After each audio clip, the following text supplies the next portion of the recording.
Leaving Syria and disaster in D.C. It's 5 in 10 from Skywatch TV. 5 things you need to know in about 10 minutes for Friday, January 31st, 2025. I'm Derek Gilbert. It's our Friday 5, the 5 big stories of the week. Item number 5 this week, the border. We told you this week about how President Trump basically made an example out of the nation of Colombia, where President Petro of Colombia tried to renege on an agreement to take 2 repatriation flights bringing illegal migrants from Colombia back to their home country. He refused to allow them to land. President Trump said, okay, 25% tariff on all Colombian goods. That'll double next week if you don't take these flights. President Petro backed down. President Trump making it clear that he would rather be feared than liked. President Trump also deploying soldiers to our southern border, the 101st Airborne Division, a Marine Corps unit as well, joining the Border Patrol along the southern border. The number of encounters at ports of entry, and now we're not talking about people trying to sneak across the Rio Grande, but at ports of entry, has decreased from an average of about 1,500 a day down to double digits per day.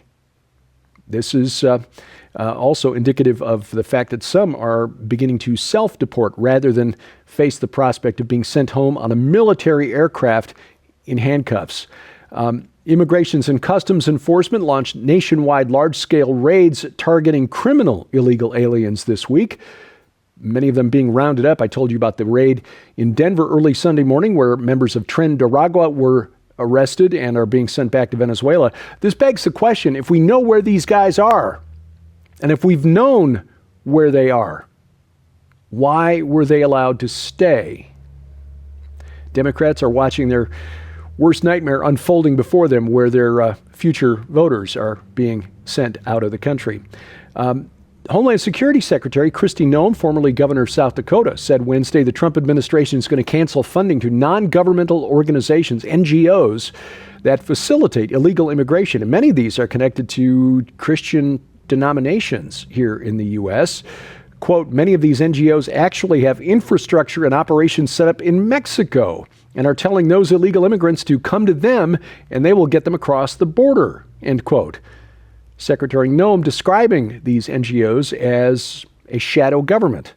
Again, getting taxpayer dollars, well, at least until Wednesday, this past Wednesday, that is now ending. We also, the bottom line here, President Trump trying to make good on one of his major campaign promises. The reason he got elected, the majority of Americans, it's like, look, if we don't have a border and if we don't have laws, we don't have a country. Topic number 4, Gaza.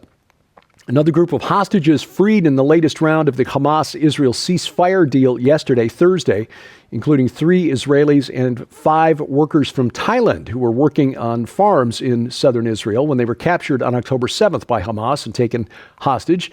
The ceasefires continued to hold, but there have been some hiccups that threatened the deal.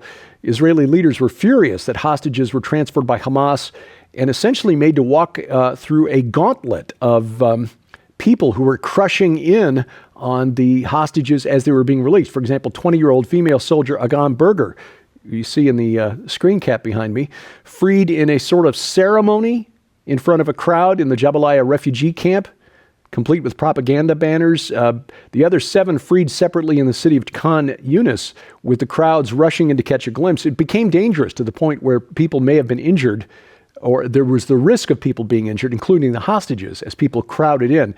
Again, this is what in olden times was called a gauntlet, where you had to run through a hostile, basically tunnel of people who did not have your best interests at heart. So this delayed the release of 110 Palestinian prisoners, including 30 children. Israel did finally release them, but had halted their return in protest of the way the hostages were released. Prime Minister Netanyahu says that he's been told by mediators that future releases will ensure safe exits for the hostages. Item number 3 today, Syria. Israeli and Turkish media reports say that President Trump is going to pull American troops out of Syria. He wanted to do it during his first term, but the Pentagon talked him out of it. In fact, the Pentagon basically lied to President Trump about how many soldiers there were in Syria. We thought until the last month or so that there were only 900. Turns out there are about double that, close to 2,000 American soldiers on the ground in Syria. The Trump White House staff has yet to confirm the withdrawal, but is likely in talks with states in the area, including Israel and Turkey, about this move. Now, the Israeli report added the withdrawal of American forces from Syria will raise significant concerns in Jerusalem. Israeli leaders see the U.S. presence in northeastern Syria as a stabilizing factor in the region. American soldiers there have been advising and supporting Kurdish forces for several years, but again, puts American troops potentially in harm's way because the Kurds and the Turks are not on good terms. And in fact, our soldiers have also engaged in some firefights with Russian mercenaries over the past few years.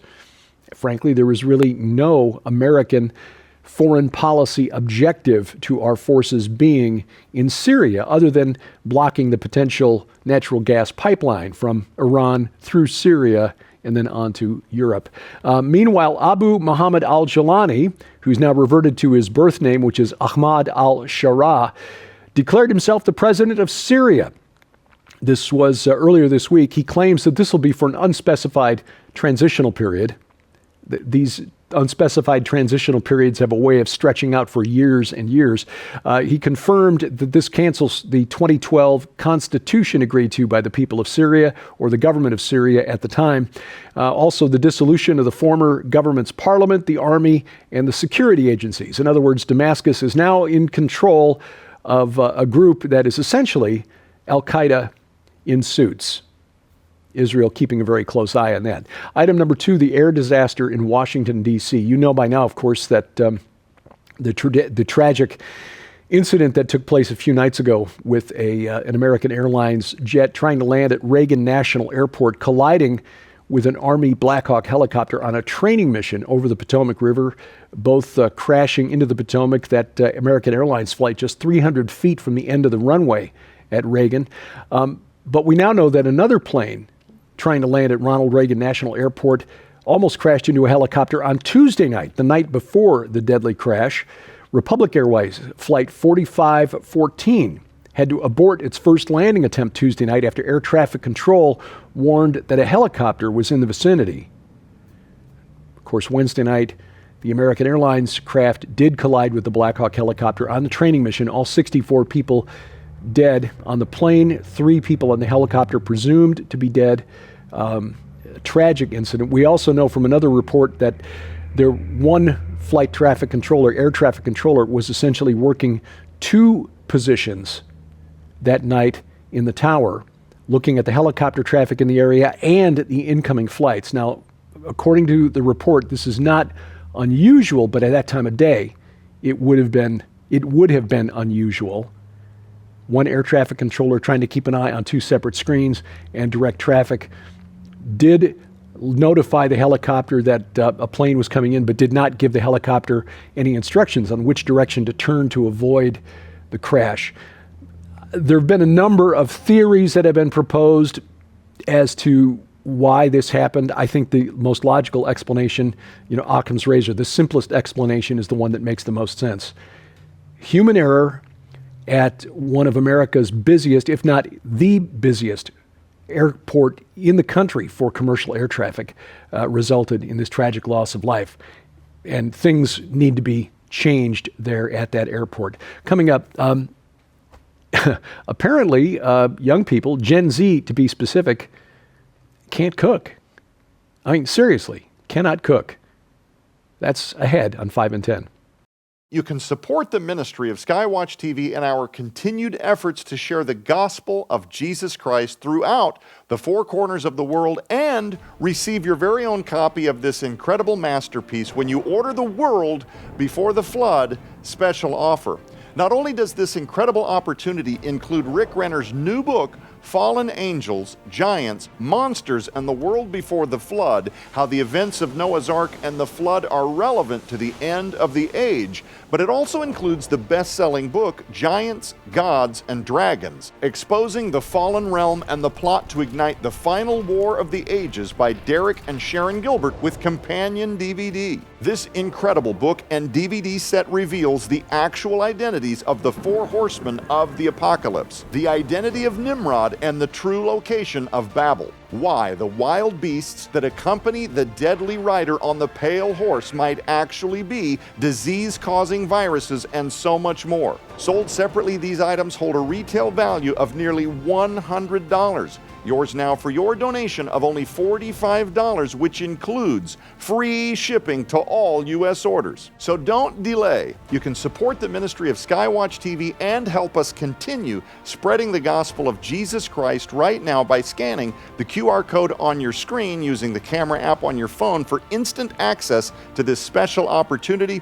You can visit us at skywatchtvstore.com or call 1-844-750-4985 and ask for the World Before the Flood special offer right now. Item number 1 today, Gen Z cannot cook. These are young adults between the ages of 18 and 28. According to a new survey from the dating site called Finding the One, it found that nearly 2/3 of people in that age group, 18 to 28, Gen Z, lack basic cooking skills. They say that most of these young adults prefer to eat at a restaurant or get takeout because they do not know how to cook. This is a survey of about 1,500 participants across different age groups, showed that a growing number of young people just lack basic life skills. They are useless in the kitchen. 64% of the Gen Z respondents say they prefer dining out because they can't cook. Just under half describe the act of cooking as stressful, and this causes them to rely on takeaway meals or eating at restaurants. Even simple meals are a struggle. 42% said they couldn't cook a stir fry. 27% said they struggled to make soup. Open can, put in pan, turn on heat. And even omelets. Omelets, which at its most basic involves one ingredient, an egg. 61% of Gen Z said, nah, don't know. Now, we can kind of chuckle at this and laugh, but the fact is, I mean, who's responsible for this lack of education in the kitchen? It's, us older folks. Basic life skills. You really need to learn how to do this stuff. You want to eat healthy, much less, besides saving a whole lot of money. This week on Skywatch TV, we're talking about the world before the flood. That's actually the name of the new book by Rick Renner. It is chock full. Rick Renner is a scholar. Okay, his teachings are solid. So when he comes along and says, the evidence for the location of Noah's Ark is compelling, you really should pay attention. And that's the subject of this week's program on Skywatch TV. Really worth watching. Don't miss it. You can find it right now at our website, skywatchtv.com. All of our video content is always there. So if your usual source somehow disappears, like we get canceled or something, you'll find it at our website. You can also catch it over the air. Our broadcast schedules at skywatchtv.com/channels. If you've got a set-top box, Roku, Amazon Fire Stick, Fire TV, Apple TV, please add the Skywatch TV channel to it and you can watch it right there. You can also catch it over the internet if you so choose. YouTube.com/@Skywatch Television. Subscribe, share, click the bell for notifications, hit that like button. You can also go to rumble.com/Skywatch TV, or download us to your smartphone or tablet. Bypass the gatekeepers of big tech. Our free mobile app is available for iOS, Android, and Amazon Kindle Fire phones and tablets, and we got links to their app stores at our website, skywatchtv.com/app. 5 in 10 online, YouTube at 5 in 10. Subscribe, share, click the bell for notifications, hit the like button, and follow us on X at 5_in_10. And thank you for watching as we keep watch. And have a blessed weekend. I'm Derek Gilbert. This is 5 in 10 from Skywatch TV.